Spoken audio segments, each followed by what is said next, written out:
সকলোকে নমস্কাৰ লগতে সুপ্ৰভাত জনাইছো। আমি এতিয়া হয়গ্ৰীৱ মাধৱ মন্দিৰৰ পৰা আহি পালো। আজি মোৰ দেহাতৰ ডাঙৰ ল'ৰাৰ জন্মদিন আৰু সেই কাৰণে আমি প্ৰত্যেক বছৰে তাৰ জন্মদিনত মাধৱ মন্দিৰত তুলসী যিডাল মালা ভগৱানৰ গাত থাকে জালমালা বুলি কয় সেইডাল অৰ্পণ কৰোঁ। আৰু ভগৱানে যদি শক্তি দিয়ে মই জীয়াই থাকালৈ সেইখিনি কৰিম। মই তাৰ কাৰণে বহুতে ক'ব পাৰে সি নাই, তাৰপিছত জন্মদিন পালন কৰিছে, আনৰ কাৰণে সি নাই, কিন্তু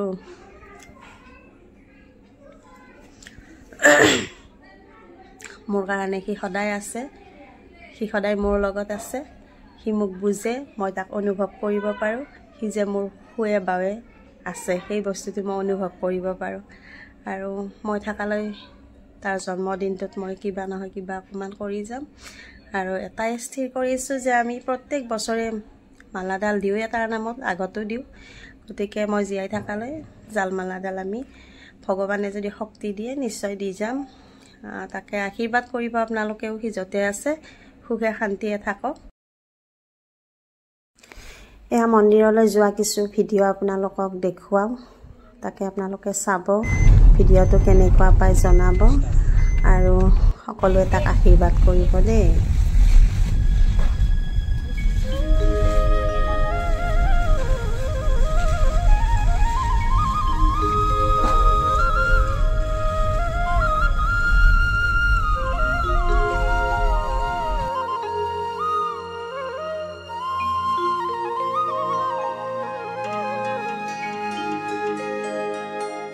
কোতেনো আশা প্রভু মায়া করি,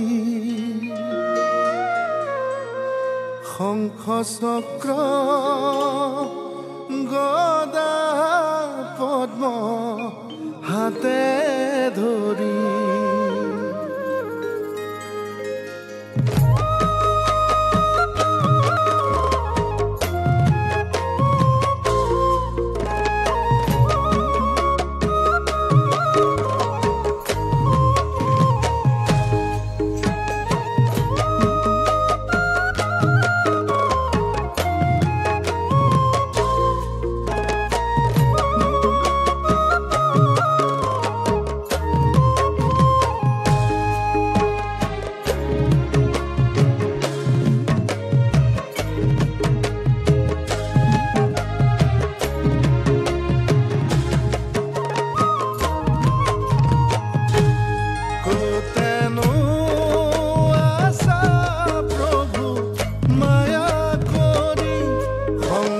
চক্র গদা পদ্ম হাতে ধরি, নাম ধরি ধরি মাতিছো তোমার, তুলাই দেখা দিয়া প্রভু আমার, প্রভু তুমি আমার মায়ার খাগর, প্রভু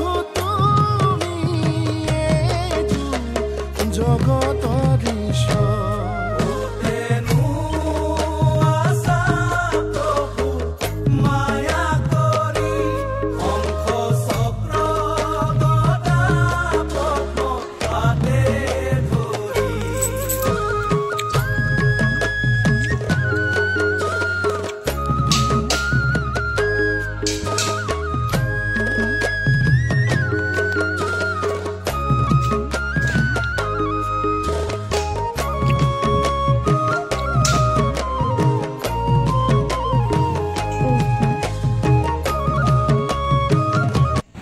ভিডিঅ'টো শেষলৈ চোৱাৰ কাৰণে সকলোকে ধন্যবাদ জনাই আজিলৈ সামৰণি মাৰিছোঁ।